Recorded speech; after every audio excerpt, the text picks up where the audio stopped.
So my apologies, and it reminded me of a quote that's on our fridge here at the house here in Arizona. It says, "We cannot direct the wind, but we can adjust our sails."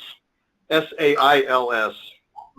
So sometimes when the wind blows, it blows us in a direction we can't control, but we can adjust ourselves, and hopefully works out well for us. But anyway, I thought what we do today is go through a lot of detail, like Rick just mentioned, in the chronic care management program. We'll also be covering some of the transitional care management items after we do a break after the CCM program.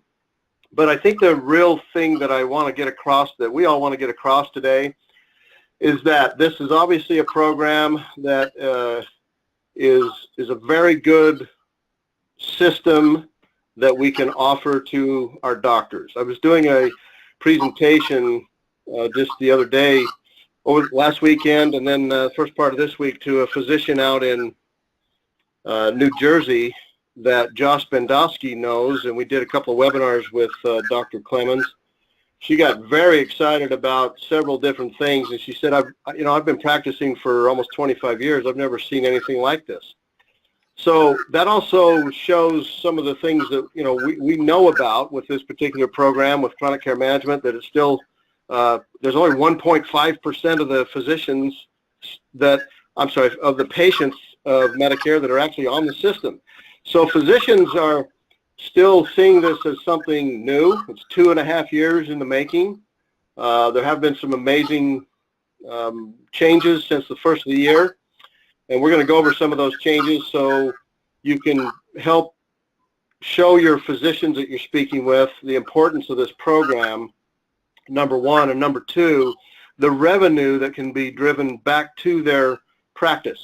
And so today I'm going to go through some of the PowerPoints, or a PowerPoint that we show to the physician. We're going to go through the paperwork of what we cover when we're with the physicians and their office managers. I'm also going to show you the tool that we use to help them understand what the revenue looks like.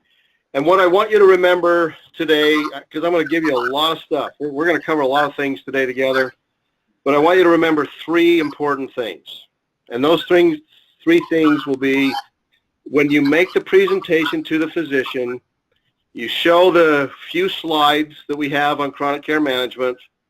You break out of that, show them a quick software demo of what the software looks like and how it's going to be utilized to help drive this revenue to them. Then you show them the revenue model, and you can literally do that. If they're on the run and you got to go through this pretty quick, you can do this in about 12 to 15 minutes. When you go through it fairly quickly, most of the time the physicians want to spend more time because it piques their interest. So those are the 3 things we're going to cover today, plus, again, all the paperwork we have to give to them and where we need them to sign, and we're going to go through all that. So before we actually start, though, I wanted to give you a couple of quotes that I think are really cool.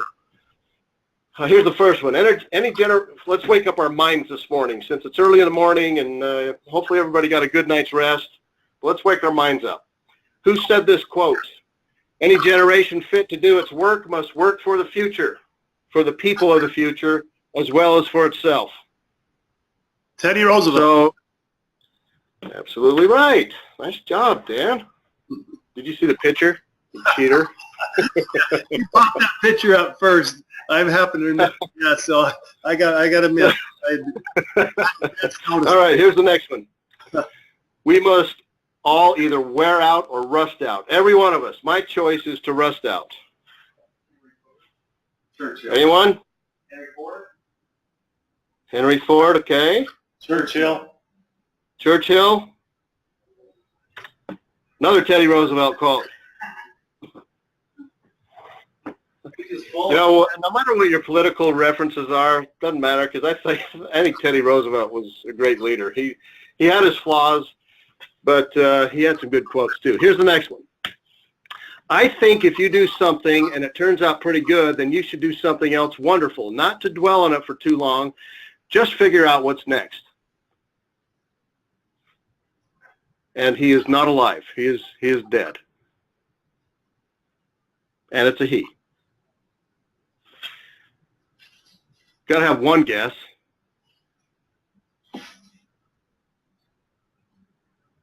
Okay, I'm going to help you. Steve Jobs. Oh, wow. Great quote by Steve Jobs. And I want to reference what he said at the very end there. Just figure out what's next. Now, we all know that we have a pretty cool system that we've put together.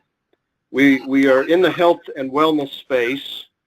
We work with doctors of all kinds. We work with different vendors to help us deliver the products and services that they offer. We work with corporations to help their employees become healthy and well. We also work with senior care centers, again, in the health and wellness space. We have put something together that's pretty wonderful, but we haven't just stopped in putting a few items together. I know that the old adage is to focus, focus, focus. I agree with that. But McDonald's didn't just focus on one product. They have multiple products that they offer because people have different choices. They have different appetites. So they don't just sell a hamburger with a pickle and ketchup and mustard anymore with 2 buns. They have an array of a menu to look at, but they're highly successful. So what we did is we said, well, with the CCM program, we got to figure out what's next. And so that's why we all know that when we present to the physicians, we always talk about the 3 pillars of the different vertical markets that we serve, and that's why I thought it would be interesting to have a quote from Steve Jobs. Just figure out what's next. Now, we're not perfect in what we do. We will never claim to be perfect in everything that we do. We're always learning, but we are figuring out some of those next steps, and we are figuring out lines of revenue to bring to our physicians, our companies, our senior care centers. We are figuring out ways to provide better health care options to patients and employees, and we are constantly on that quest to figure out what's next, what's best. So I want to back out of this for just a minute. And I know that on your printout you have a few slides there. The next one that you would be looking at would be the physician's practice growth, workplace health and wellness, senior health and wellness. Those are our 3 vertical markets. I don't want to cover these ones right here because you all know what we offer. I do want to jump down though to this slide right here. So I don't know what on the printout what slide number it is, but where it says enhancing patient engagement and revenue, CPT code 99490. Dan, we got everybody there so we understand what that is? Of the CPT code? Yeah. Yeah, I think they've all heard about that. Okay, but on the printout, what I want to do is these next few slides, this is what we would be showing to the doctor. This is the actual presentation to the doctor at this point. This is this is to the doctor. Okay. All right. I want to make sure everybody, and I don't know what slide it is because it's printed out different than what I have on my screen. So if everybody can go there, here's the first part of what our presentation is to the doctor, to their office manager, to their accountant. We're talking to them and asking them about if they know about CPT code 99490. That's the chronic care management code. Hopefully they've heard something about it, but we start explaining to them that 75% of healthcare spending in the U.S. was on chronic conditions. 14% of the Medicare beneficiaries have 6 or more chronic conditions.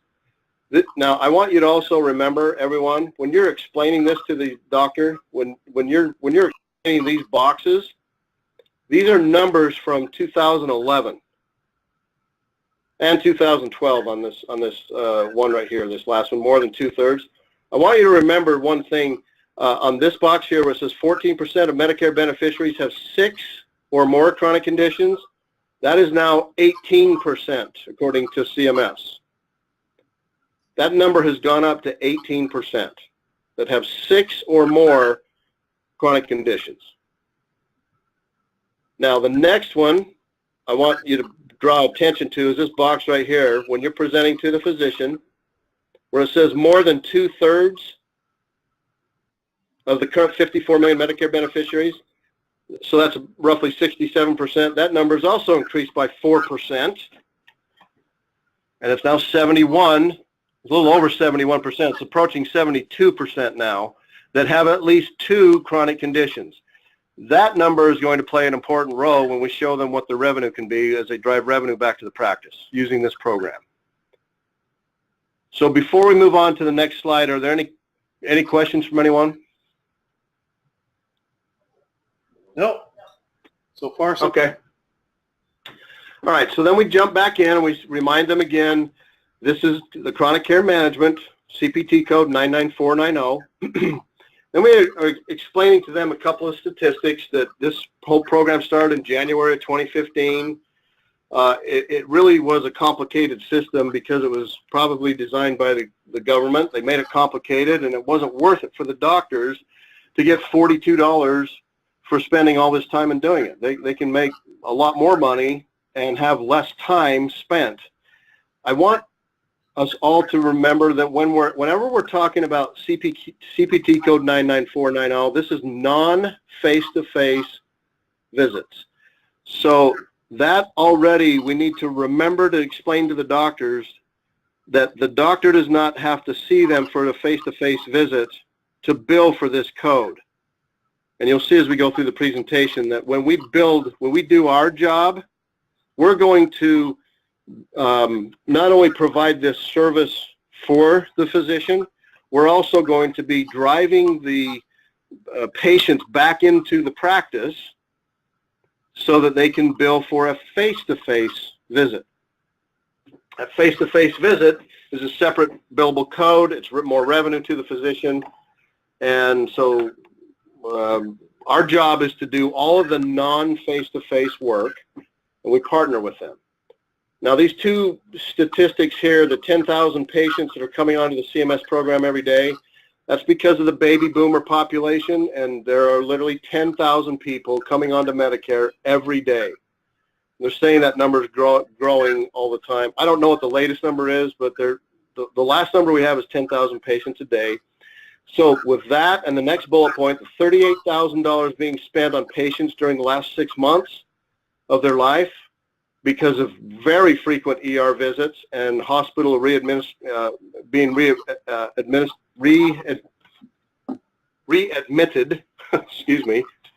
readmitted back into the hospital because they weren't seeing their physician often enough. That's why CMS came up with this code. There's those two reasons right there. The Medicare patients were saying, well, it's Medicare. It doesn't matter if I go to the doctor or if I go to the ER. The ER can serve me right now. The doctor makes me wait a couple of days before I can get in, maybe even a week or two. If I go to the ER, I just get it taken care of right away. Well, when you go to the ER, we all know that they're going to charge a whole lot more for those services at the ER than they will at a physician's office. So that's why this code even became a thought, let alone becoming a system that CMS put together. So I want you to remember those two things whenever we're discussing that with our physicians. Okay, the next area. Okay, why am I not doing that? There we go. There are about 40 million Medicare patients who are eligible with those two chronic conditions for this program. As of December of last year, there were only 513,000 in the system. So if you start with 55 million total patients, 40 million of them have at least two chronic conditions. That makes them eligible for CPT code 99490. And then on top of that, it just was being slow to be adopted by the physicians, and only 513,000 patients of the 40 million eligible were in the system as of December. That's why they needed to make some changes. The $42 per month for 20 minutes of time spent with the patients in a non-face-to-face setting, that can now be increased.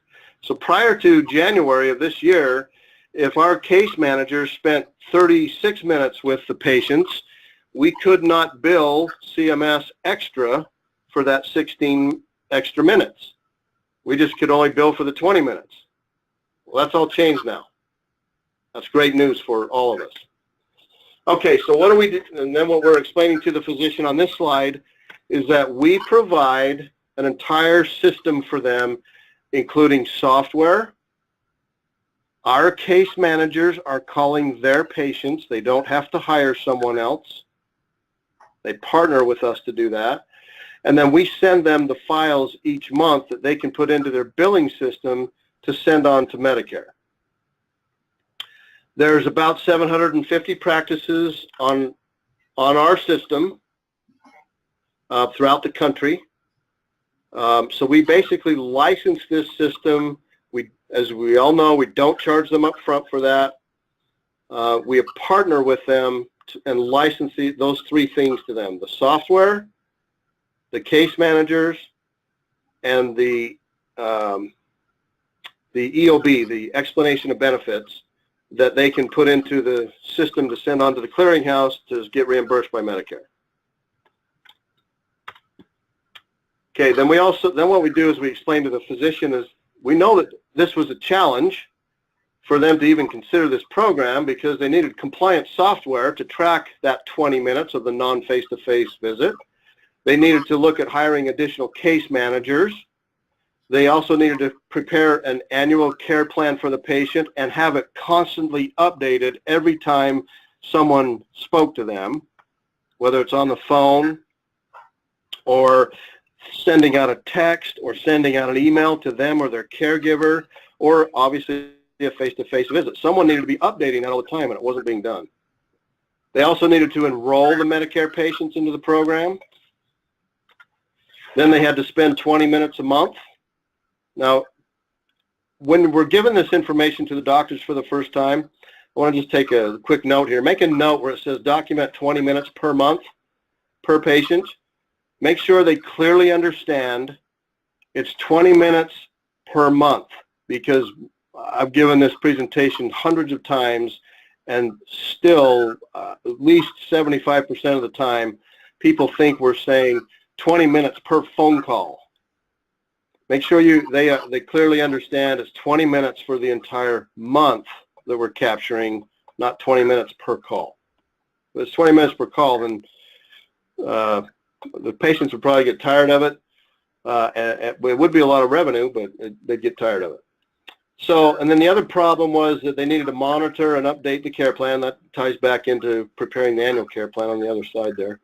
They needed to maintain the comprehensive records and provide 24/7 electronic access to records, plus staff up to make the phone calls to the patients. Let's go back to that second to last bullet point where it says provide 24/7 electronic access to records.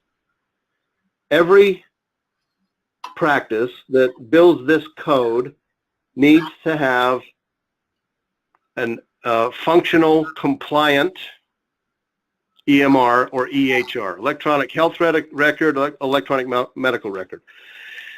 This one physician that Josh Bendowski and I were speaking with, Dr. Clemens, she does not have an EHR. And in New Jersey, she calls it an EHR. Out here in the West, we usually call it an EMR. It's the same thing. So she does not have one. All of her records are paper-based. She's not eligible to bill for this program if she doesn't have a compliant EHR that she can have electronic access to the patient's data 24/7. However, the good news is our software that we have with our partners in SPAC, that is compliant and it is certified to be a standalone EHR. They can use our software as their EHR even for their Medicaid patients, which we don't do anything with Medicaid patients, but they must have electronic access to the patient records, and the only way they can do that is to have an EHR. If they don't have an EHR, they can use ours. That's good news. That's very helpful for those physicians. And this particular physician, she's got 2,000 patients that she's still using paper records for. So that's a key area. Up to this point, any questions? Any thoughts? More questions? No, that's it. Good. Okay. Next one. So what's new for 2017? These are the things the doctor needs to remember or be made aware of.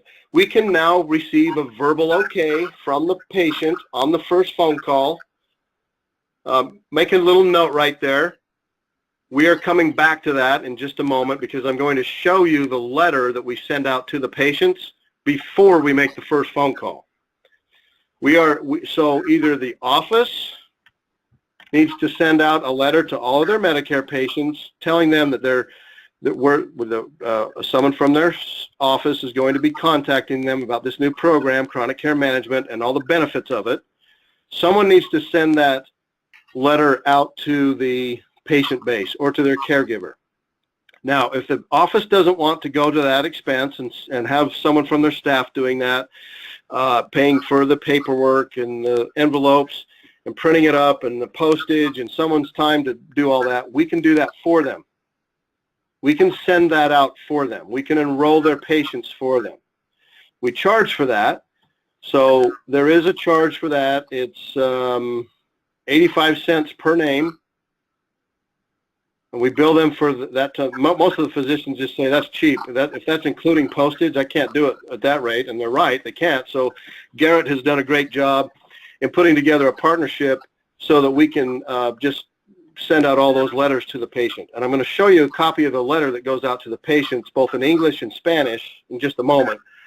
But Garrett's put all that together so we can now provide that turnkey solution for the physicians in sending out the letter to the patient base.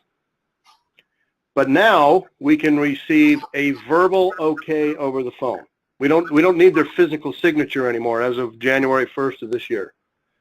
They need to sign the agreement prior to that, so we don't need that. Our case managers are following up on that first letter that goes out, and sometimes they capture the 20 minutes for that first month on the first call because they're telling the patient, this is what the program is, we'd like to enroll you, do I have your verbal okay? Once they get that verbal okay, the clock starts ticking, and they usually do that within the first couple of minutes. As soon as we get their verbal okay, they know that we're going to be contacting them each month. And by the way, if they don't want to continue on the program after they've been in it for several months, they just say, I don't want you to call me this month or anymore. We can pull them out of the program. So keep that in mind as well. This has really relieved a huge bottleneck for everything that we're about, everything that we're doing. Okay, so the second thing that's new for Brian? 2017. Yes. Question, Brian. I have a question. The verbal okay can be given to our case managers, or it has to be someone from the physician's office? What? Can you repeat it, Dan? Yeah. The verbal okay, it can be given to our case managers, or it has to be given from someone from the physician's office? The verbal okay? The verbal okay, or the removal from the system, because it has to be from the case, can it come from the case manager? If they want to be removed from the system, then the patient has to sign a letter saying that they want to be removed. Okay. Let's say that we have a physician that wants us to do it. Let's say we have a physician that wants us to go ahead and put the program in place for them. So the first verbal okay can be done for us, I mean our case managers, but first that verbal okay has been given to a physician's office. I just want to clarify that. So the verbal okay can be given by the, what's that again? I mean, if our team can get the verbal okay, our case managers. Can the case manager get the verbal okay? Or is the physician's office? Or does it have to come from the physician's or physician's offices? Can the case manager get that verbal okay? Yeah, that's the case manager is following up, like it says in that third bullet point. Case managers follow up with an initial call. When I say follow up, they're following up on that letter that went out. Okay. They're receiving the verbal okay from the patient when they have them on the phone.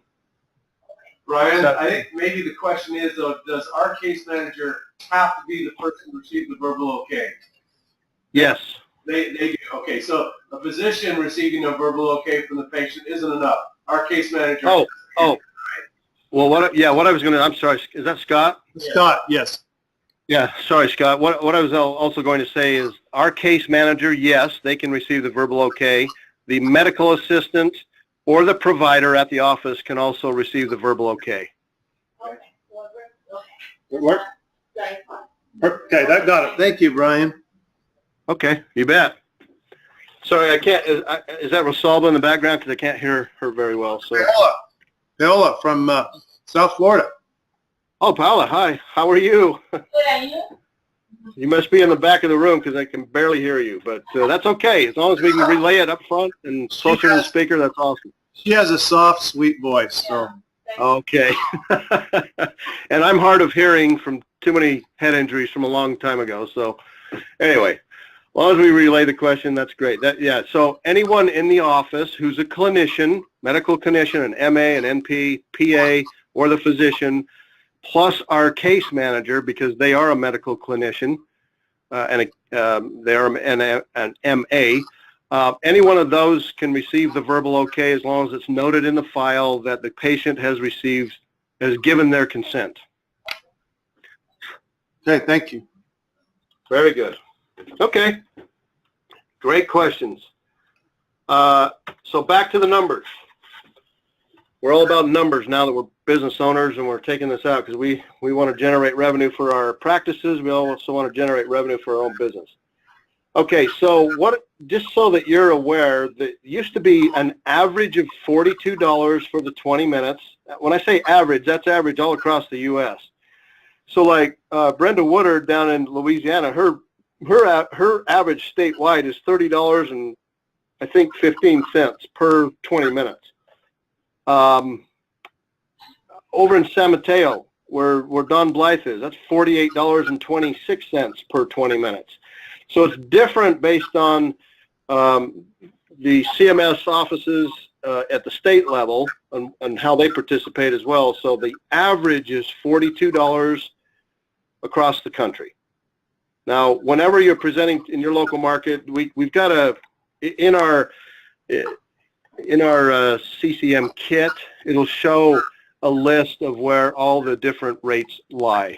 So it's actually $42.21 if you want to get right down to the penny, is what the average is. But so on all of our presentations, we're always showing $42. Now, if you want to get customized when you go speak to the physician, then we'll get you the number for your local market if you need that. We'll be happy to do that. But it's also in the CCM kit. So $42 for 20 minutes. The doctor keeps $21. $48 for the 50 minutes total. The doctor keeps $21.84. Now, when the doctor's seeing numbers like this, they're thinking in their minds, you know what? I want that full $42, or I want that full $92.66. We've got an answer for that, and hang tight for me for just a minute. I'm going to show you how we've got it built into our tool that if they want to do this on their own and not utilize our services, we're going to show them what they're going to have to spend in order to make this whole system work for them to capture that full $42.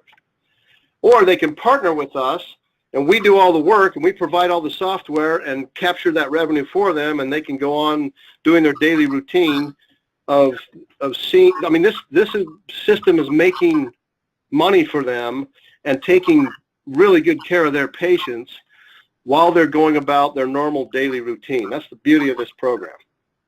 So this is the second thing that is important, is that there's new codes. Plus, if we were to talk about this a year ago, if you were to ask me or the doctor, so make a note about this too, why this has grown so slowly. A year ago, if you were to ask me, Brian, how many patients do we bring on a day? I would have said about 100 a week into the program. Today, we're about 450 patients per day that are coming onto the program. Because more and more doctors are saying, well, this isn't going away, and it's an important system. And in fact, Orrin Hatch up there in Utah, the senator, headed up a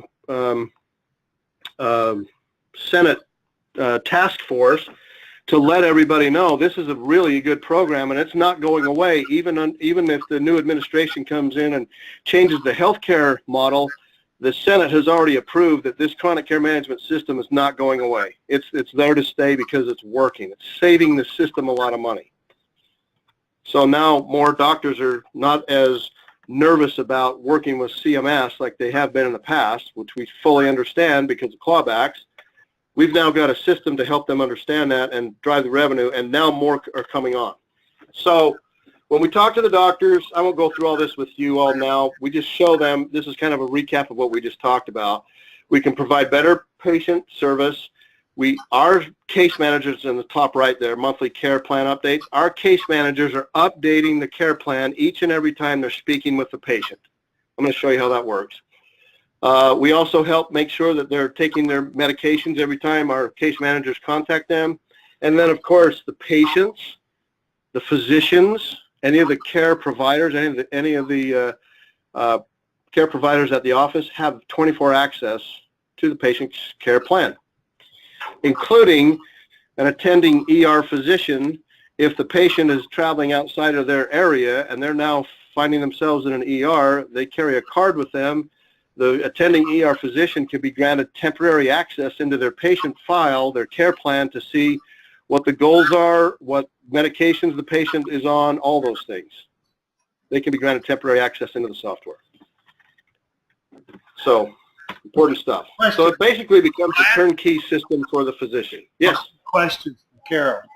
Hi, Brian. I have a question about the care plan. So you're saying if there's not a care plan in place at the physician's office, that our case managers will create that care plan with the patient and communicate that back to the doctor?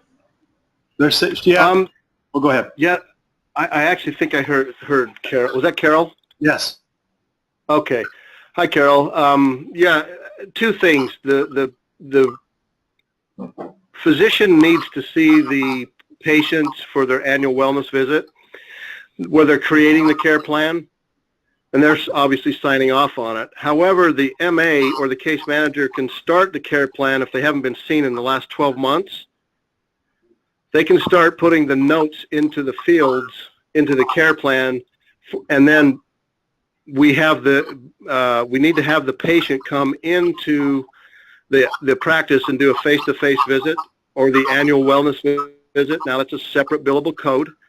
Once they've been seen by the physician and the physician or the PA signs off on the care plan, then they're good to go. They're in the system, and our case managers can then keep updating the care plan. But the point here I'm trying to make is the physician or the PA needs to sign off on the annual wellness visit and the care plan that's approved for that year. So this is an important area. So Carol, this leads into a couple of other things. So hopefully I've answered that first part. Second part is we're partnering with the physician. So if they give us a record and they say, look, I've got 1,000 Medicare patients, but only 500 of those I've seen in the last 12 months. What about the other 500? That's okay. We still want to contact them with the letter. We still want to reach out to them, and we can still get their verbal consent, but we can't bill for the code until they've been seen by the physician in the last 12 months. Meaning if they haven't been in there for 18 months, we need to bring them into the office, schedule an appointment for them. The physician or the PA needs to see them, create the annual care plan for that year, sign off on it. Now they're eligible because now they've been seen within the last 12 months, and now we can start updating the care plan. So there's two areas there. One, have the MA take the notes, give it to the physician or PA signs off on it. Now it's recorded into the system that they've signed off. And but if they don't have one already, that's okay. We'll just bring them into the office still, and we'll get them set up with their annual wellness visit and their care plan. And then our case managers will be updating that each and every time they speak with the patient. Okay, so Brian, Did that answer your question? well, to kind of summarize, so if there's 500 patients that haven't been seen in the last 12 months and they don't have a current care plan in place, we can take those 500 patients along with the other ones that have. And our case managers will contact them and talk to them and start building the care plan that we then share with the doctor's office, and we set up the appointment for that patient to come in and see the doctor for their annual wellness visit, and then he can sign off on the care plan then. Yes. I wish I had a bell. I'd ring the bell and give you a gold star. That's perfect. You got it. Thank you. Very good. What other questions are there so far?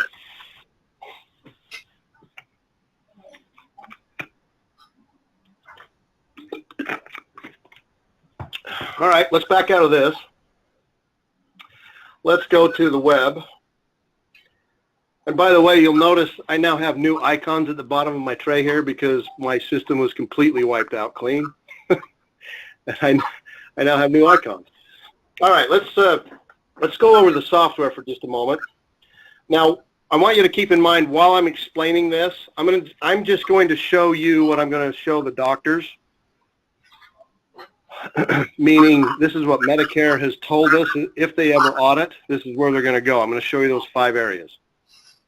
However, we also have in our system here, and I can't remember where I put it, right here. Okay. So you see this up, Dan, can you see this up on the screen where it says SPAC software demo? Yes. Okay. You all will have a copy of this. This is what I'm going to be going over on this sheet. There's a lot of points here, but the ones in bold are usually the ones that I hit on when we show the demo. And when you do this a few times, you'll be able to go through it fairly quickly. But these are the sections inside the software where you can click on the vital signs or the prescriptions or the call log button.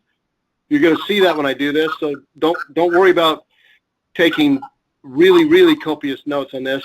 Here's the notes right here, including where you log in and the password. That's always going to be right there with you. Okay? Where is that? That's going to be in. I don't know if it should be in the manual, but if not, it'll be on the online portal. Hopefully both. Yeah, it should be in both. Downloadable. Yeah, if it's on our portal, it's downloadable. It's on the portal right now. Yeah. Okay, so I know I'm going to give you a bunch of data points here on the software. It's going to go fast, but I want to show you how we try to maximize our efficiency and our time in front of the physician. So I'm going to go through some of those areas, but just keep in mind you'll have this as a backup, and you can follow this and practice. I want you to practice with the software too. So this is the main login. This is what our case managers would see. This is also what if our software is used as a standalone piece of software and it's not integrated into their EMR or EHR, this is the screen that you would see. And right here, now we're logging in. So we're on a demo site. We're going to see exactly what the practice and the physician would see and our case managers, but we're not looking at real patient data. So like in one area, you're going to see in the notes that it's kind of, well, it's copied on diagnosis code, so don't worry about that. But it's mostly just to show as a demo. So here's where we type in the SPAC at 6401. Hit enter, we log in, it brings us up into this dashboard. Now, when we're talking to the physicians, we're going to be hitting a couple of key areas. We're going to talk about the patients, so we're going to hit that button. We are also going to point out that there's drop-down menus at the top versus the buttons at the bottom. We're going to hit the buttons. We're going to talk about the call logs, setting appointments, and reports. And we're only going to show one of these reports. So what I do is when I explain this to the physicians is that this is the first dashboard that we see in our software. And if it's only a patient looking at their own record, then it wouldn't give them access, obviously, to the entire portal, the entire system of every patient for the practice. It would only show a couple of these buttons down here specific to them because they had their own login on that last page that we just saw. But if we're the practice and we want to look at all the patient records, what we're going to do in the demo with the physician is we're going to say, because most of the Medicare patients like the larger buttons, it's easier to follow, they would come down here first. My mother's 82 years old. She doesn't like these drop-down menus. She thinks they're too hard to navigate through. So that's cool. Medicare, when they helped us design the software, they said, make sure you have both. So we click on the button that says Patients. Now it opens up the patient records for that particular practice.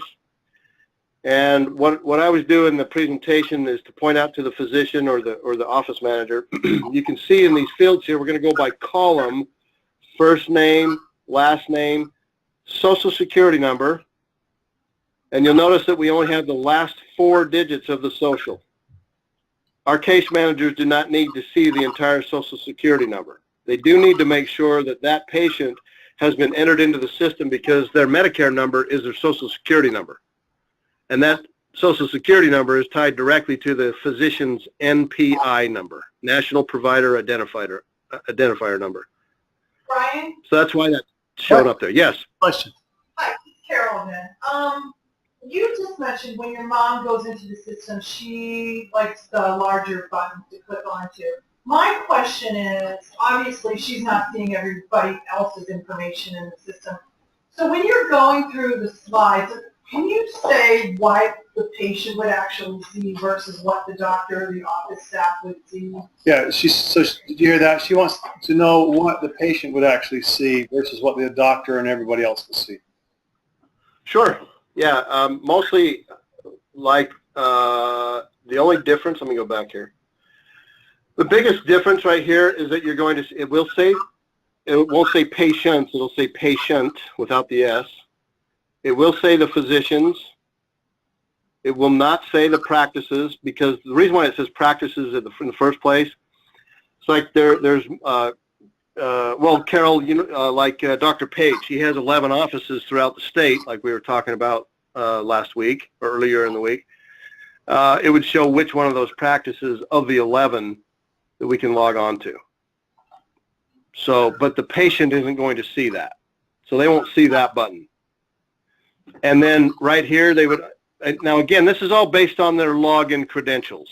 So login credentials get you to certain places in the database, and if it's just the patient or the caregiver, all they would see is their upcoming appointments, which you're going to see here in just a minute.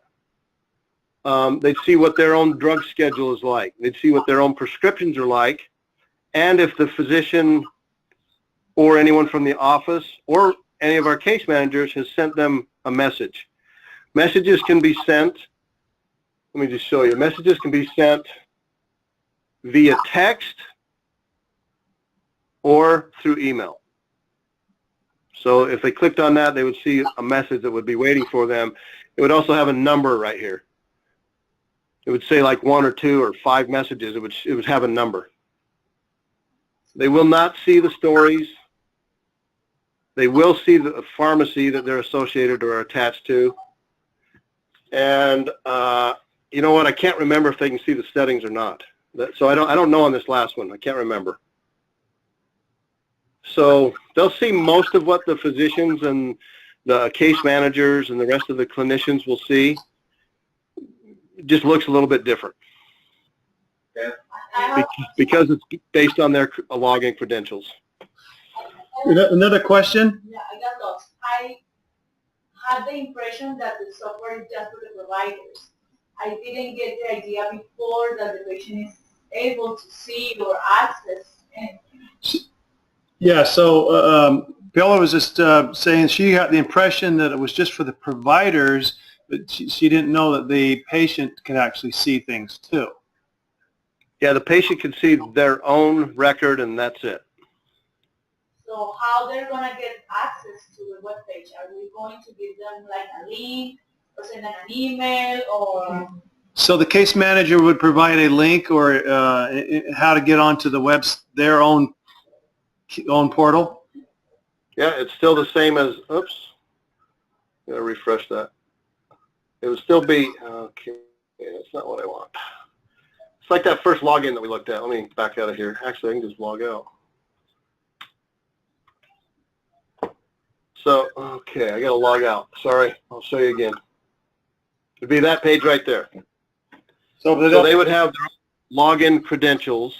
They'd have their name, whatever username they pick, and then whatever password they have. Once the system sees their username and password, it now knows where to direct them in the system. If it's just the patient or the caregiver, or if it's the physician themselves where they can see all of the records. And as long as family members have that username and password, they can also get on. I'm thinking of my parents who could also get on and see their information. Yeah.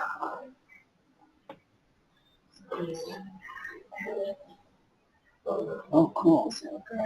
Did you get that, Brian? No. Yeah. So if the parents and a daughter was taking care of the parents, that daughter could actually get on there and actually help their parents as a care provider. Oh, yes. Yes. Very good question. So the caregiver can access these records as well. Are they separate logins or is it the same login? Same login. It's only a login for the patient and the caregiver. It's the same login. Okay, thanks. Thank you. You bet. You bet. Great questions. And one more All right. following up on that. Yeah, good. Right, I just have one more question following up on the notes. So the patient has access to see that the notes that the case manager is keeping in the system. Do they have access to all the notes, or are there, notes that are seen and unseen? So does the patient have access to the notes from the case manager about them? Yeah, I'm going to show that to you right now. Okay. So let's click on patients. Let's go back to our columns. There's two things that would show up in red if I don't know why that's not going off my screen. And 175 patients normally goes off. Anyway, do not provide CCM or deceased. Now, it looks a little funny when it says do not provide CCM, and it says yes. That sounds a little odd, but that's the way the program is written. It will show up in red. If they are deceased or if they have declined to enroll into the program, it would show up in red, and it would show on the date that they declined that or that they were deceased. That's why you see that in red there. It shows whatever physicians are attached to that patient, including other specialists that are attached to the patient that might even be outside of the practice that are not billing for this code. The point for that is because we are a concierge type of service for the patient to provide better patient care. And if they'd like us to get a hold of even one of the other physicians, like Dr. Robin in this case, down there on line 7, we could click on Dr. Robin, find out what their information is. We could even schedule an appointment for them. Now, the physician can also say, don't provide that, lock that out. So the physician has the say whether or not that would even happen. So if the physician does not want us to add in other data in here for the specialist, then we won't include it. But if there's other physicians inside the practice, or a PA or an NP, nurse practitioner, they would be listed here in this section. It would also list the caregiver's name if there's a caregiver attached to the patient record when we first receive it. And it would show what pharmacy those medications are being sent to and filled by. It shows that we're registered through admin because we're logged in as the admin. But if Sally Jones, one of our case managers, entered the patient records in here, it would show her name right here and what date the patient was registered on. So that's the first screen that would be seen. This was a design that Medicare said that needed to be included. Then we click on this button to the right. So I'm going to click on all details. Now you'll notice it opens up another secondary dashboard. All these different areas lead to other parts of the database. These different buttons are also active, so they're dynamic. So when you click on one, it's going to take you to that area. But this is also the section where Medicare allows the software to be called compliant and certified as a standalone EMR EHR. It's because the practice can actually run their practice using this software. Will the patient, if they don't have it. Will the patients have access to all those buttons up top? Will the patients have access to all those buttons at the top? I would imagine not. No. Only for their specific record. Like for appointments, yeah, they'll be able to see their upcoming appointments. They will only be able to see their own particular detail. So what I want to point out, so when we're doing the presentation to the physician, now that we show that we've clicked on this secondary dashboard, these are the areas that we go to. We go to appointments, add appointment, call logs, care plan. Because the physicians are busy, office managers are busy, they want to get right to the point. They'll see the power of the software just by hitting those 4 buttons right there, and then one more I'm going to show you on the drop-down menu. So what we explain to them is we go to the appointments, and we can see upcoming appointments for Alan Test, our patient that we're looking at in his records. But let's say Medicare explained this to us, that this is an area they would go to audit. So what they would do is you can go here and click on this field, and let's go back a year, and let's look at the patient appointments that were established for the past year. We're going back to July 16th. Let's click on the day. So it's July 6th. We're going to hit go. Now it's going to pull up all the patient encounters and all the notes that were taken. So it's not just going to show the future ones that we first looked at. It's going to show those that were scheduled by our case manager or by the clinician at the office, in case they haven't talked to our case manager, or because the office can still schedule appointments obviously as well. We just want to make sure when they were scheduled, and as you can see in the notes here, who the physician the patient was scheduled with, what date of the appointment, what time the appointment was set at, the notes that were taken on the phone, in this case, see Dr. Ward for hypertension and dementia checkup, who it was added by, the date it was added on. So now we can go back and look at all the patient records. That's a cool little feature that the physicians like to see. Next one is, what if we want to add an appointment? Now, we're using this as a standalone piece of software, but if it's integrated into their scheduling system, then we can have that button, if it's integrated, and now they're pushing and pulling data from their EMR, then we would go to their EMR or their scheduling portion based on clicking that button. I don't have that capability in this demo, but this is what it would look like. So we can click on the appointment date. You got to specify. You got to physically click on it. You got to click on the time. In this case, 11 a.m. See Dr. Ravi for left arm pain. Hit save. Now the first one that pops up on the next appointments that this patient has scheduled in the system is that one we just entered for July 19th at 11 a.m. to see Dr. Ravi for left arm pain. Brian, is that kind of a touchy point with the office staff about setting appointments? And what percentage of offices actually integrate that? Yeah, it obviously can be a touchy point. My wife is a medical assistant, and they like to keep control of obviously when the patients are being scheduled. So we've got a couple of options here. If the MAs revolt and say, I only want to do the appointments, I don't want someone else setting those, that's fine with us. If the practice lets us know, maybe, just tell the patients that only Tuesdays and Thursdays from 1 to 3 p.m. in the afternoon are available for the Medicare patients that are on the CCM program. And then they explain to us, we don't even want you to have access to our scheduling of appointments, so call us every time you have that patient on the phone. That's fine, because again, our goal is to do a non-face-to-face visit and to capture the moments that we have with them, either writing notes in the fields here or on the phone with them.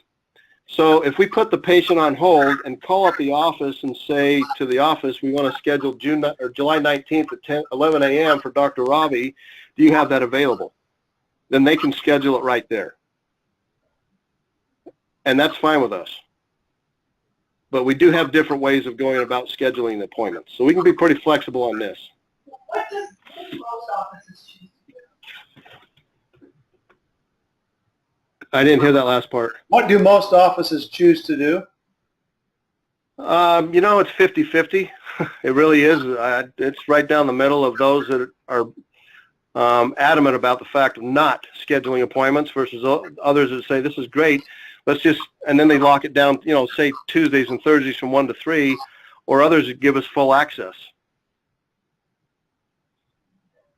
Now, I will say that the ones that give us full access, they're probably, of that 50%, they're probably a whole lot less. They're probably about 10 to 20% of those that would give us full access,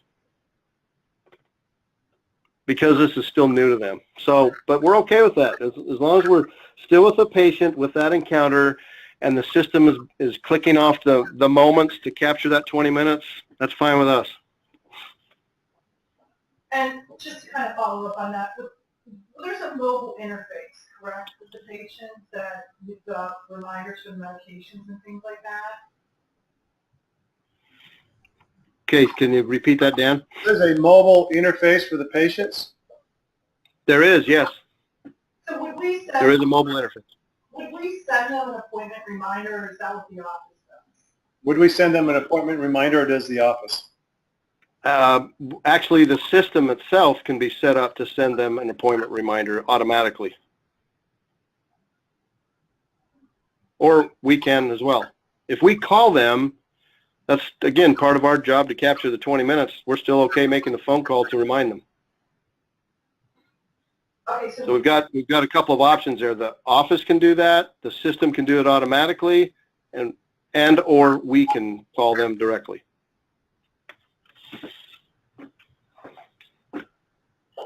Okay, great questions. Next area would be call logs. If Medicare wants to audit and look at whatever call logs may have occurred in the last year, we're going to do the same thing. Let's pick July. We physically have to click on one of those days. Then hit go. Oops, I didn't do 20, and then you got to go back to 2016, sorry. So click on the year and the day. Now what it does is it opens up those notes that have been taken either on the phone in most cases.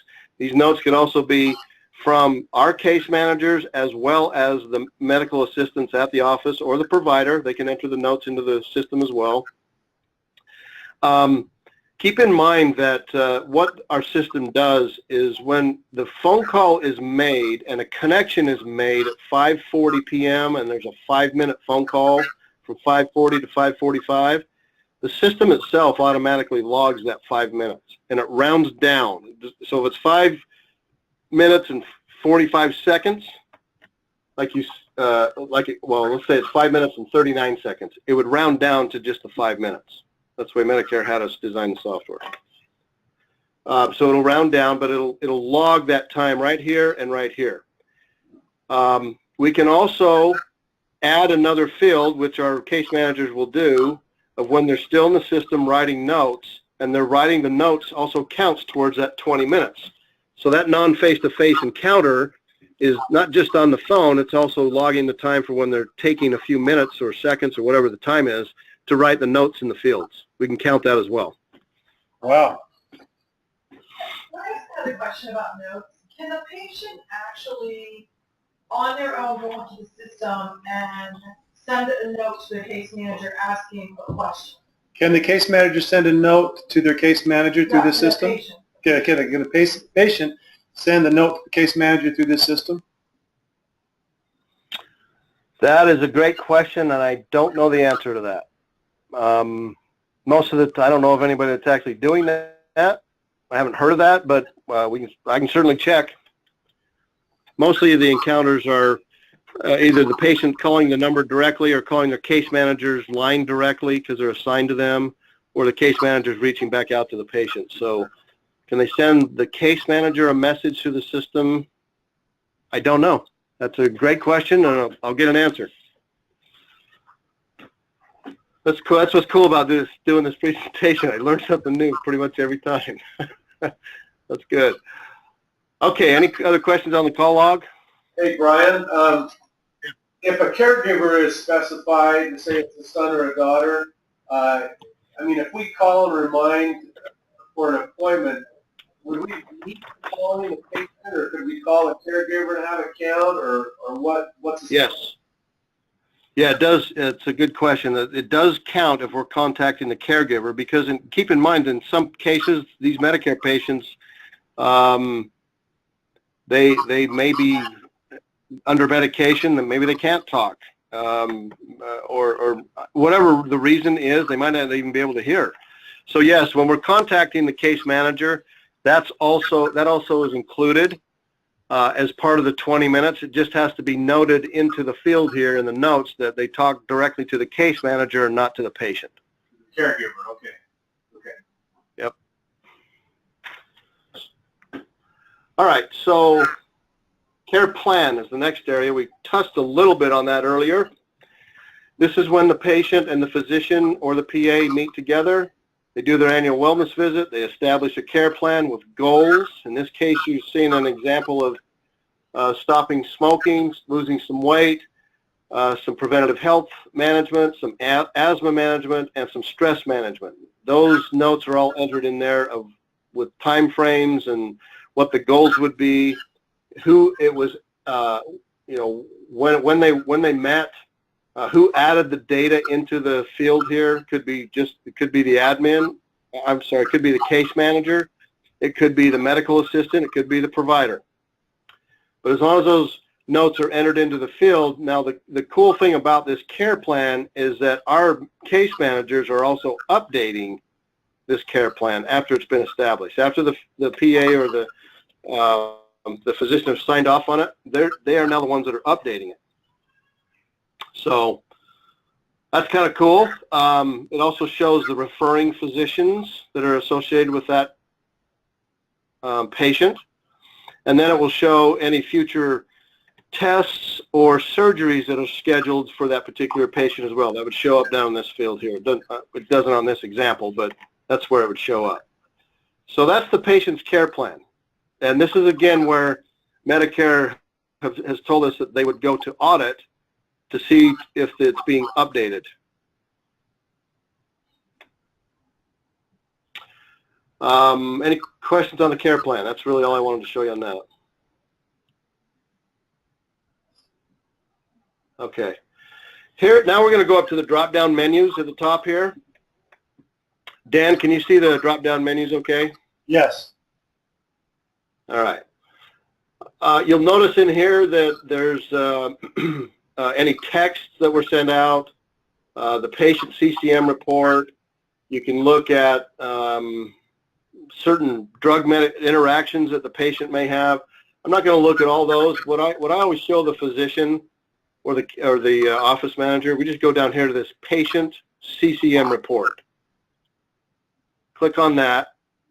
And we're going to do the same thing again. We're going to go back for a year. Let's go back to 2016. Click on a day.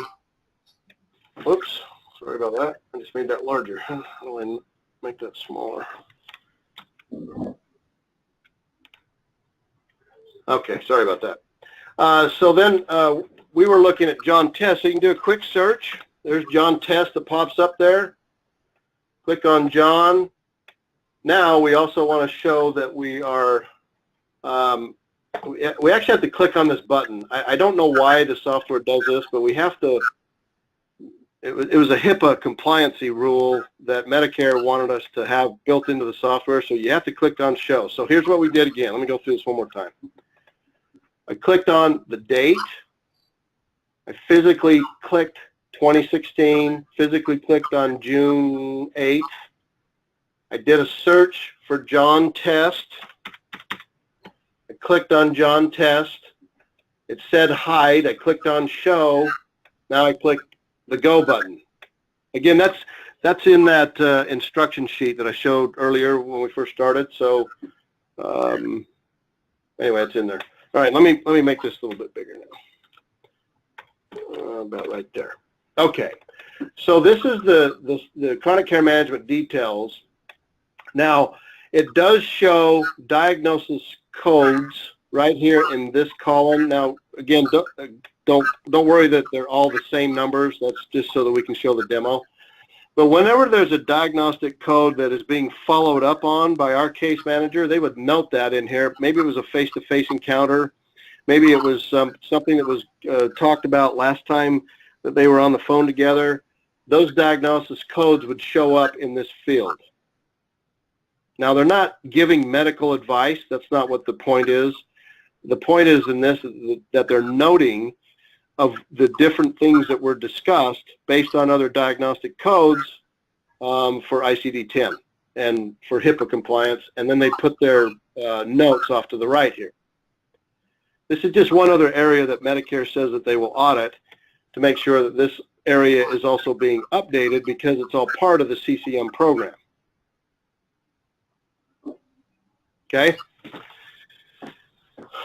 Now, what happens if you're in the office and you don't have a hotspot on your phone and the office network is down and you can't access this demo? We've taken care of that for you. Let me show you what we've got here.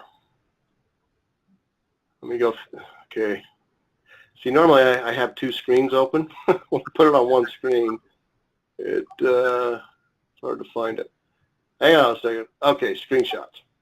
So, if you don't have access and you cannot get a connection, we have something for you that will show those screenshots that we just went through. So there's probably another 20 pages of information here. So it shows the CCM software demo screenshots. This is in your kit as well. Shows the login screen, shows the next area that we would have to go to, the first dashboard that we would see, shows where we click on. Notice that, like in this case, let me make that a little bit bigger. There's John Test with all of his different physicians that he's seen by. Then we showed off to the right here, those all details, and we clicked on that button. The whole point to this is that you have, every screen that I just showed you is also in print version. So if you don't have access to the software for whatever reason, you can still pull this out and show them physically where we went in the program. So this is a newer version of the one that was on the portal already. That's correct. Yeah, that's correct. So will this updated one replace that one on the portal? This one will replace the one on the portal, yes. Okay. There's been some new software updates and some new screen looks, so we've updated it as well. Let me just see how many pages there are. So there's 13 pages in here. There's also a notes field at the very end. Carol, you asked, I think it was Carol that asked about the mobile app. That shows right there. So all the things that we just went through have, plus a few others. I didn't show you the prescriptions. I didn't show you the payment section. I didn't show you the pharmacies, but those are all located in here as well. So just in case you don't have a connection, you still will, there's that last page we just saw in the CCM details. You will always have something to be able to show them of how the software interacts and how we log the data. So when we talk to the physician, we cover the PowerPoint. We go out of the PowerPoint, we go in and we show them the software demo. Then the next thing that we show them is the practice management report, and I hope I have that one after my crash of my system. Hang on a second. Okay, where is that at? And my system, as you can see right here, I'm still updating off of the cloud, so sorry for all the software and technology challenges. Okay, so what we're going to do now is we're going to open up the practice revenue model. This is where we show the physician what kind of money they're going to make. And we're going to show them this. So I'm off in the main tab off to the left here. Notice there's a bunch of other tabs down here. These are actual these are actual encounters with other physicians that we actually have their information in here. Hey, So, hey Brian, just so see this a little bit better, because there's our screens are not aligned correctly. Can you insert a column under row A? Insert another column. Just insert one more column. And that way it'll bring it over, and then maybe expand that column A a little bit more, a little bit more, a little bit more. Okay, now we can see it. Thank you. Is that working? That's working. So if I move it this way, you can't see it, right? Right. Okay. Right there is good. All right. Sounds good. So right now what we're looking at, so we have a main tab that we can work with when we're in front of the physician. You can use any of these other ones too, by the way. I mean, they're all built the same. They just show, like in the one we just did with a cardiologist group out here a couple of weeks ago. They have 7,700 Medicare patients. So, but the point is, I want to show you is when we do this demo, what we usually do is go over here to the 400. We change that to 1,000 because what you end up going to see. Actually, my formula is messed up. Okay, let's do this one. Let's go back. Oh, sorry. I got it. No, I don't know what. I'm sorry. I'm sorry it's not lining up on that end. I'm sure what the technical glitch is on that, but that works. Is that good? Yes, sir. Okay. So CAI. So this is a cardiologist group. Let me go back and let me change this. This is 1,000 Medicare patients. Notice that number in yellow just changed. We can do that again. Okay, these are all new buttons that I'm not, let me just undo that. So we did 7717, it was, and you see this yellow number here, it says 3334. Let's go back again, because I want to point out the formula here. Because anything you see in blue, you can change that while you're on the fly sitting in front of the physician. So if the physician says, I have 1,000 Medicare patients, the formula is, remember, they need to have 2 chronic conditions to be considered to be eligible in the program, and they need to give us their consent. So we will never get to 100% of the patient base that they tell us that will come on to the program. It hasn't happened. We do have practices, many of them, that'll be between 60 and 80% of that 1,000 that will actually qualify and that will give us their consent to be enrolled. There are many of those practices, but to be conservative so that the physician sees our formula, almost 72% of the Medicare patients across the country will have 2 chronic conditions, and then we say about 60% of those will actually give us their consent to come onto the program. All that means is it's about 43%. So we're really conservative on 2 areas. One, on this $20 at the top here, because we saw earlier in the presentation, we can now actually bill for higher reimbursements because we're spending more time. So this is the lowest amount that we would bill for, and at 43%, which is pretty much the bottom end of the scale, to show them if they have 1,000 Medicare patients, we can change the providers. Let's say there's only 3 providers. That changes down here. Let's say they only have a total of 5,000 patients. So again, we're in blue. You can make those changes. If we change this back up to 1,500, you can see the 432 changes. That's still the same formula. It's still about 43%. If they have 1,500 Medicare patients, we enroll 648. We start billing at the lowest margin here, the lowest end at $20.33. They can generate $13,000 per month in revenue, or $158,000 in new revenue from the CCM program. That's based on $42.71 average, $22.38. They always ask about that number, so I'm going to explain that number. That is our number that we have all the expenses incurred on that $22. We cover the software, we cover all the overhead, we cover the cost or the commissions made by the franchisee, as well as the master area developer and our salespeople. All the expenses come out of that $22.38. The physician does not have expenses coming out of here because we're performing all the work. So they get to keep $20.33 for partnering with us and not having to pay anything up front. This line item right here below, actually before I show you this next area, does anyone have any questions that I can clarify right here? So Brian, I'll just bring up a point here. What you've done here is great. So it makes it easy. Anywhere in blue are the numbers that you, as a franchisee, master franchisee, would insert. Everything else, correct, you have to calculate. So you only have to think about the blue number, the blue cells. That's correct. That correct? And that's correct. And then Brian's numbers are very conservative, what he's putting in there, because we just heard Garrett yesterday. By the way, Brian, Garrett was telling us that they're seeing 55 to 60% total instead of the 40. Right.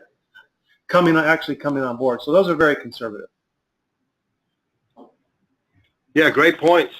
In fact, one thing that you can also show in this $20.33 are additional, I don't know if Garrett covered the G codes, but those are additional codes based on those diagnostic codes that we looked at earlier in the software.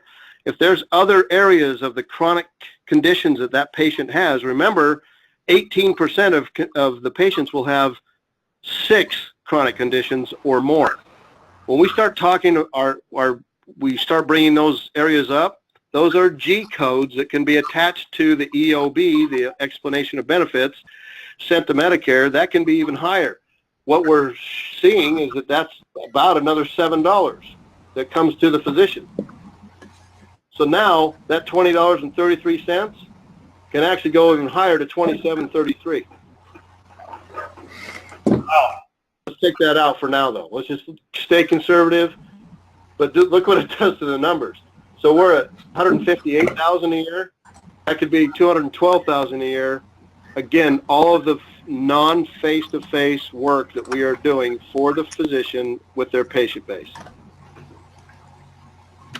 Actually, I'm going to leave that on there because that's pretty important.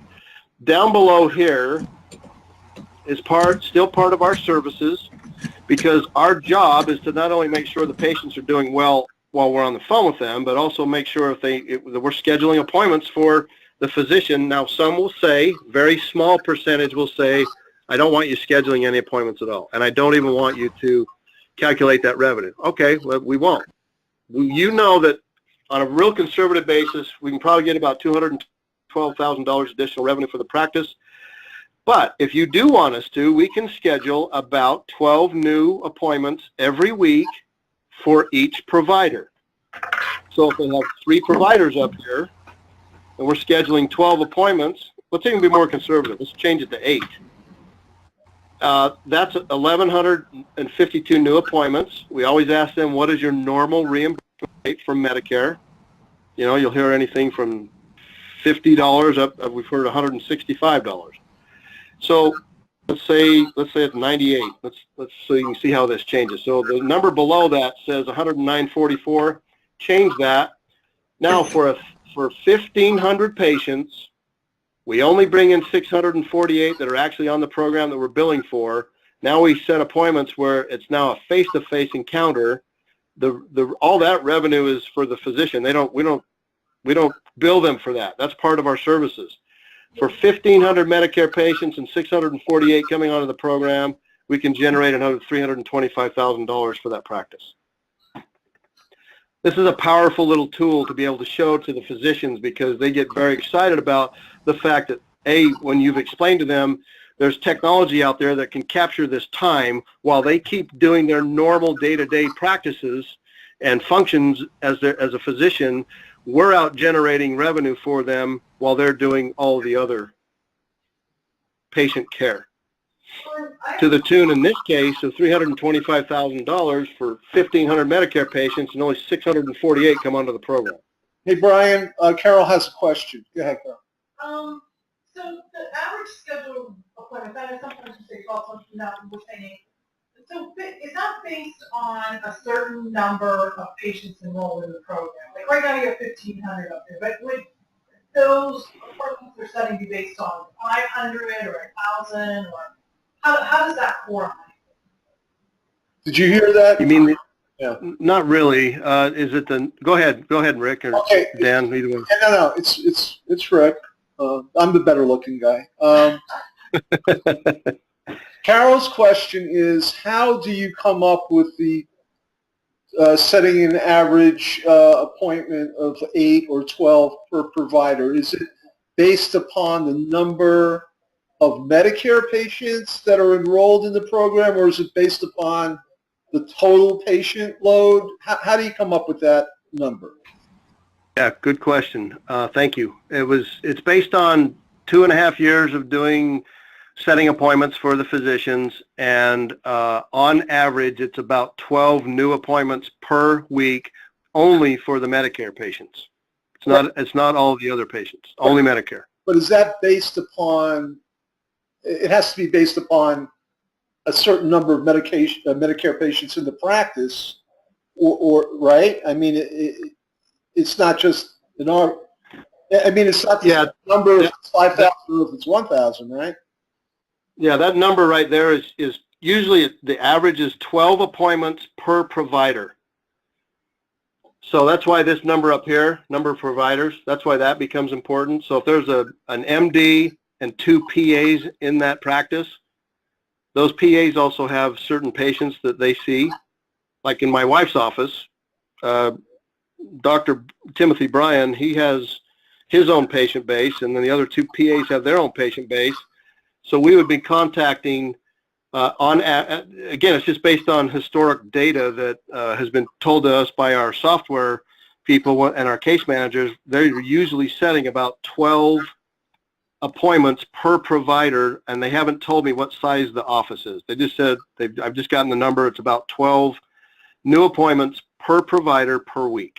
Well, Brian, so then the question is, what on average is the number of patients each provider has in the office? What on average is the number of patients? Is that what the question was? Yeah, for each provider. Okay. Well, on average, we're seeing somewhere between 30 and 35% that are Medicare patients. I don't even know what I would say just all the practices we've talked to that are in the system, the average total patient base is probably 2,500 to 3,000.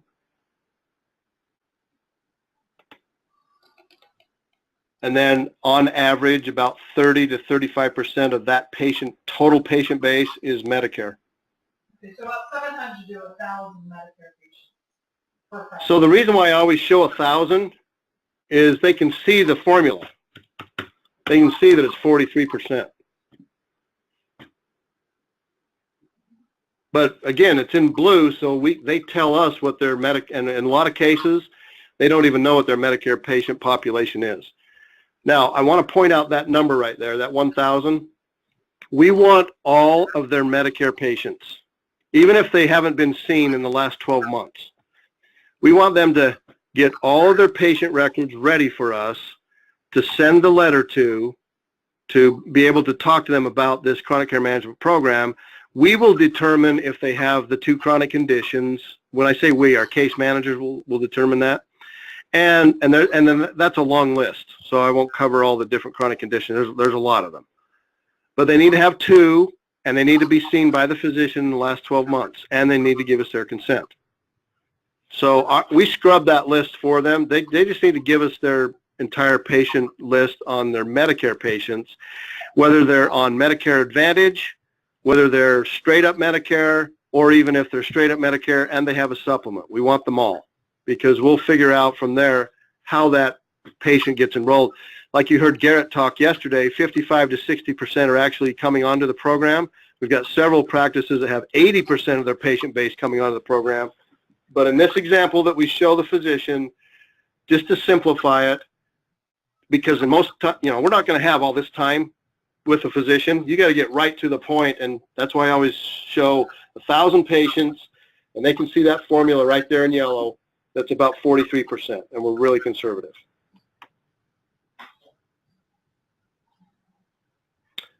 Okay, great questions. Brian, So yeah, go ahead. I have a question. Dr. Lee, one doctor from South Florida, mentioned that some private insurance covers CCM. Have you had the opportunity to research on that? Okay, The someone doctor, up closer to the speaker, can you tell me what the doctor, Paula said? yes, the doctor from South Florida says that they're wanting to research whether some private insurance will help take care of He said Medicare. that he was looking He was looking for information, information and on that. insurance like AFMET covers CCM as well. Aflac, AFMET. Avnet. Yes. Yeah, Brian, he did some research. This Dr. Leaf that's looking at, actually looking at acquiring a franchise. And he said what he was able to discern was that besides Medicare, I think two out of three or 3 out of 4 of the larger insurance carriers in Florida actually cover this program. Yeah, and see, the good news about that is they'll cover the program at 100%. Right, that's what he said, 100%. Yeah, Wow, that's awesome. that's great. Wonderful. Yeah, that's exactly what we want to hear. And every state is different. Right. So that's good news to hear. The thing that Paula is talking about here too, and that Rick is talking about, is really important for your local markets. And I don't have all the data in front of me, but I will say that when they're on an Advantage program and they have the CCM, the code that they're billing for, the Advantage programs will pay 100, in most cases will pay 100% versus Medicare only paying 80%, and then having to send the bill of $8 to the patient. Well, in that case, then the patient hopefully has a supplement that then covers that copay at 100%, so the patient's not out of pocket. But let's talk about those patients that actually do get a bill. And I'm going to go back to my 1,000 patients again. And I'm going to say that about 40 of the 1,000 patients will not have a supplement. They're not on an Advantage program. So they're on the hook to pay that 20% copay, that $8 out of the 42. Only 40 of those will end up not paying that bill. Now, we have a choice to make at that point, because the practice still needs to send them 2 invoices, according to CMS. Still need to send out 2 invoices to bill the patient for the copay. Then the practice has a decision to make with those 40 patients. On average, if you take 1,000, so it's about 4%. We either take them out of the system, okay? We either take them out of the system and not make the phone calls at all, or the practice eats the $8, and instead of getting $20.33, they get $12.33 for us doing all the work. That's the practice's decision. That's not our decision. And it's a very low number. So if there's actually 1,000 patients in the system, not just 1,000 that we know of, that's 1,000 that are in the system, then there's usually about 4% of those that will not pay that copay, and then we just have a decision to make, and that's up to the practice or the physician to make that call. Either pull them out of the system entirely and not make the phone calls at all, or receive $12 on average versus 20. And so usually they elect to keep them in there. I mean, it's still free money. I mean, so and the overall average is still very, very high per patient. Yes. So it's good news all around. Those are great questions. Yeah.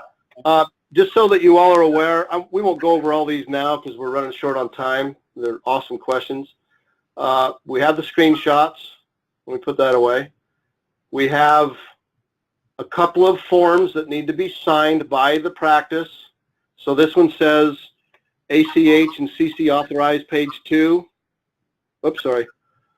Well, we need 3 things signed by the physician to get them started into the program.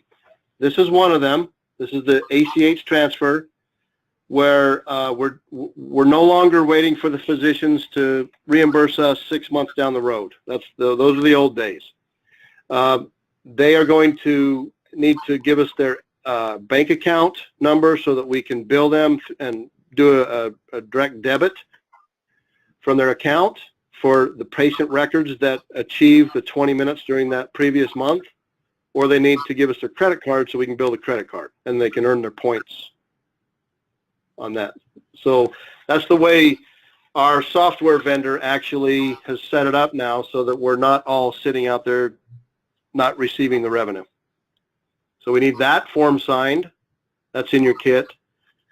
We also need this business associate agreement signed. This BAA is pretty standard.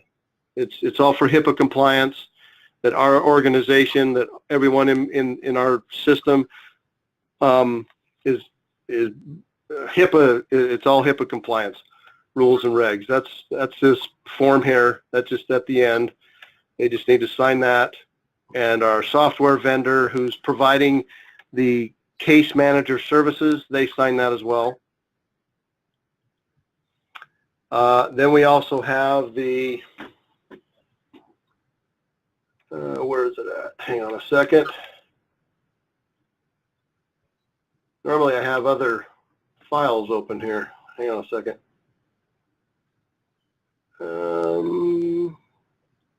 Oops, not that. There's the CCM agreement is what I'm trying to find here. Okay. There it is. They need to sign this form right here. And this is a 10, well, it's 10 pages total, but because there's the transitional care management information that's also listed in the same document. They just need to be able to read through this and then sign it at the end of the agreement. Now, the reason why you see our software vendor on here and not RX to Live is because we are not providing the services. We are the sales force that sells the services to the physician, so we're still their partner, but Medicare has made it very clear that the entity that actually provides the services to the patient for and in behalf of the practice or the physician, they need to be on the contract with the physician. So that's why you don't see RX to Live on there. It's a Medicare requirement. It's a CMS requirement that our software vendor is on here, which is SPAC International. Brian, I wanted to ask more about that when we're talking about the relationship with SPAC to doctors. In a lot of your earlier videos, you talked about how we created the software and we talked to Medicare while we were building it, and about the call centers and helping out an organization. You know, we kind of took over what they were doing. How closely tied is RX to Live to SPAC? Are we just a reseller for them, or is there a closer partnership there? Not sure I understand the question, but let me try to explain it. We did not design the software. None of us wanted to spend the millions of dollars to do that. That wasn't our goal. We wanted to find a software program that was not only compliant and certified by Medicare, but that we could also work with on a national scale and be able to provide those services for the physicians. On the other side, flip side of the coin, SPAC wanted to create the software, own the database, all that. They did not want to go out and sell it. So we are very closely tied with them. We are the sales force out there talking to the physicians and selling the software. So are we I hope selling their software? Like, are we the exclusive sales arm of SPAC?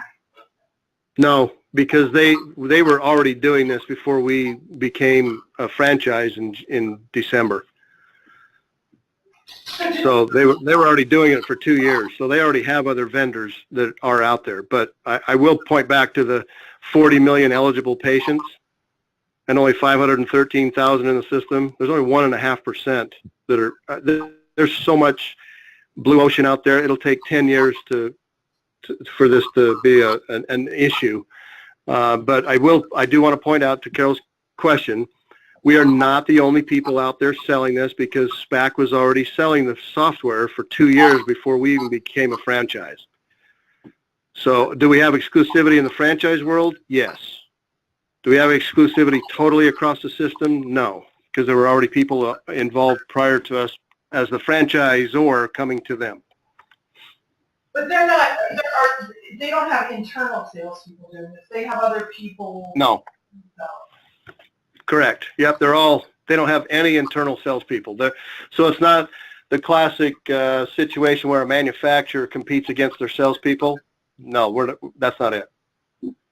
They rely on us and the other people prior to us to be out there with the physicians selling the software.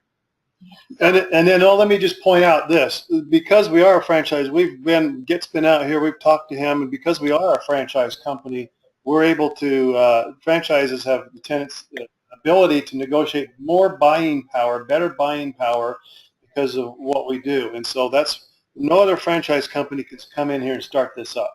So you will have no franchises compete. You might have a little bit of a sales guy here and there. You've never run into that yet.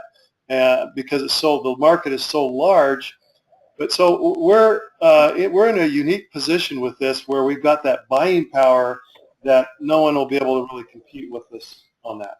Well, my question more is what is if I'm calling a doctor's office and I'm like, hey, talking about our software, and they already have SPAC. Like, I would like to know which offices already are customers of SPAC for, saving my time of calling on people and trying to go through something where they already have the software. Like, do we know in our territories, can we find out which offices already are using SPAC? Do we know if there's anybody in Tucson that's using SPAC? I know of none. You don't have any in Tucson. I won't worry about it. Besides that 1.4% penetration ratio, I won't worry about that right now. This is the same kind of thing in a franchise. Let's say you got Subway or you got whatever. Every franchise relies on other market partners to do that. And even with Mac Tools, you probably had special deals with other tool companies that gave you special pricing to sell your tools. Subway or whatever it might be, or Jimmy John's or whatever franchise it is, they have special deals with Boar's Head meats, whatever. Every franchise has some type of supplier. We're no different. What we've done is negotiate the best possible rate for you, and that's as we increase our volume, that will continue to grow and even get better. There's no one out there doing what we're doing with SPAC. There's a few little people here and there doing a few things. Nothing like that. I would never even give that a second. I haven't even given it a second thought. I mean, it's in my area. Well, I can tell you, Carol, I've been selling SPAC software for 2.5 years since I started. I've never run into another SPAC person in the entire country. I have run into other software on the East Coast, but never SPAC. And how when you're closing the deal and you're bringing this paperwork in, and so you've been, promoting everything SPAC does, but doing it under the RX2 Live name. How do you make that transition in the conversation when you're signing the contract? What we just explained is that it's a CMS requirement. So Medicare it's in their documentation and it's in our contracts that only the service provider providing the service for the physician to their patient base can be the company that's noted on all the paperwork, and that we are the sales and marketing arm to make sure that the word gets out so that we can connect the software vendor with the physician. That's literally a CMS requirement that we cannot be on the paperwork because we're not providing the services. So SPAC is the one who has the case managers, or we are the ones who have the SPAC has the case managers. So where is the location of let's say, the call center or the case managers? The location of They're all across. Yeah, go ahead. They're all across the country. They used to all be sitting in Bakersfield, California, but when we asked them a little over 1.5 years ago, if we want to scale up to 1 million patients onto the system, you're not going to be able to hire 3,500 case managers in Bakersfield. So they can't all be sitting in the same building.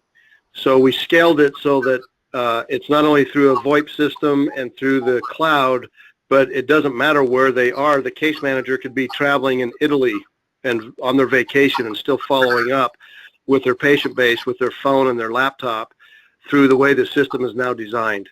So they don't have to just be sitting at a call center. It's scalable to be anywhere in the world, really, to be able to talk to the patients and record the information. Now, So up to date, how many patients have we, I mean, are actually have we enrolled in the SPAC system or with the, you know, with the program? how many patients do you have, Brian? When everything gets into the system and they're all up and running, it'll be over 30,000. It's awesome. That's wonderful. That's a nice little hefty amount. That's pretty good. Scott has a question.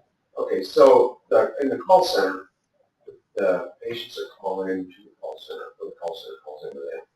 Are those people, I mean, what would keep a friend of mine from seeing what I'm doing and saying, hey, I want to use that same call center? Can they use that call center to sell the same CCM program? Scott's asking, can another person use the same call center, use SPAC or whatever, if he has a friend that wants to go do the same thing, can they tap into the SPAC resources and do what we're doing? Yeah, they can. All part of the free enterprise system. They can also call the other 4 vendors that create the software. They're all on their own and contact them as well. The way we lock that down is that we provide SPAC with a list of any of the doctors that we've marketed this to, that we've sent information to, that we've sat down and met with, that we've done a webinar with. As long as we provide them with the contact info, or not contact info, but the name of the physician or the practice, that's hands off from there on.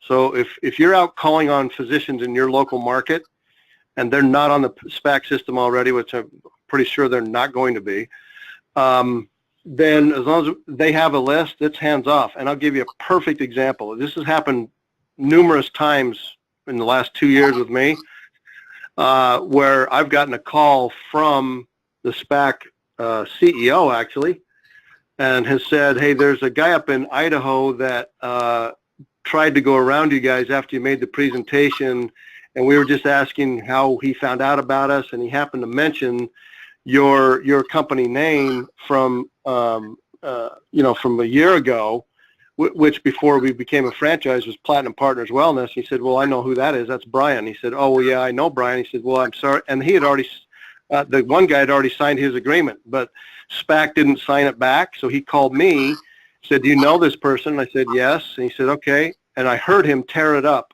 He said, here you go. I'm tearing up the agreement. I'm not signing it. So there is some integrity built into the system as long as we let them know that we've already contacted people or a physician. If it's in the records, that's how we lock it down, that they can't go around us. Otherwise, I don't know of any other way to do that. But like we've been talking about, it's really not an issue. If I've been doing this 2.5 years and it's only come up a couple of times where someone tried to go around us, I'm not that worried about it. There's 1.4% of the patient base that's in the system. There's so much more that we're not running into it. Brian, so where do we log that information if we do go meet with the doctor? Where do we log that information with SPAC so they have it? We give it through Garrett, and Garrett will get it. Yeah, just give it directly to Garrett. Garrett's on top of that. And the other thing is not only any doctor you present to, but possibly any potential franchisee that you present to. Do not give them out the name of SPAC right now. We don't need to do that. They don't need to know. A potential franchisee doesn't need to know that. That comes through the training later on. But if it happens to come out, then you want to make sure you protect that as well. Get that to Garrett so he can get the potential name of a franchisee so they can't go around either. And this happens all the time in franchising. We have to just really be careful of that. Now, here's the other thing we've done to protect you as franchisees is we've gone to these other 4 vendors. And we've tried to negotiate things with them. We've negotiated a deal with one other vendor. There's only one other worthwhile vendor. We'll get with you on that at another point, because none of the other vendors do what SPAC does except for one, and they're close and they do a good job.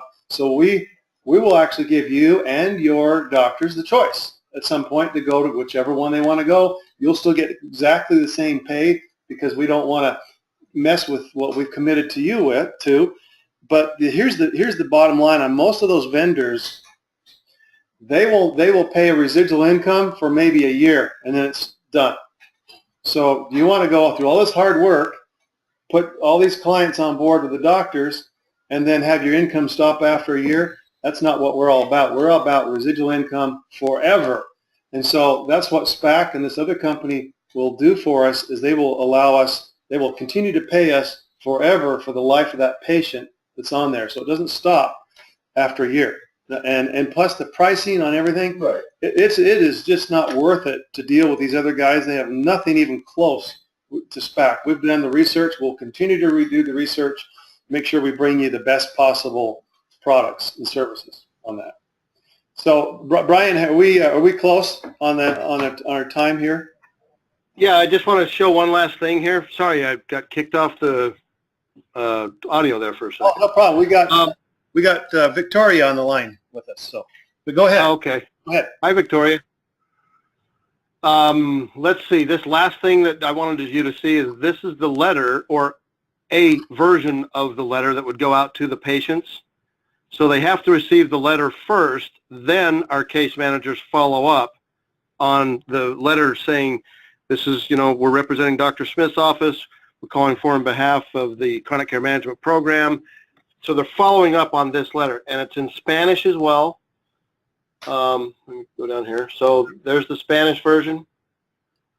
So there's English and Spanish. It's a very simple letter. It would show the name of the practice at the top and their logo, and then SPAC. It doesn't show our RX to live, again, because that's CMS's requirement. So that's really it. And all this stuff is in the kit.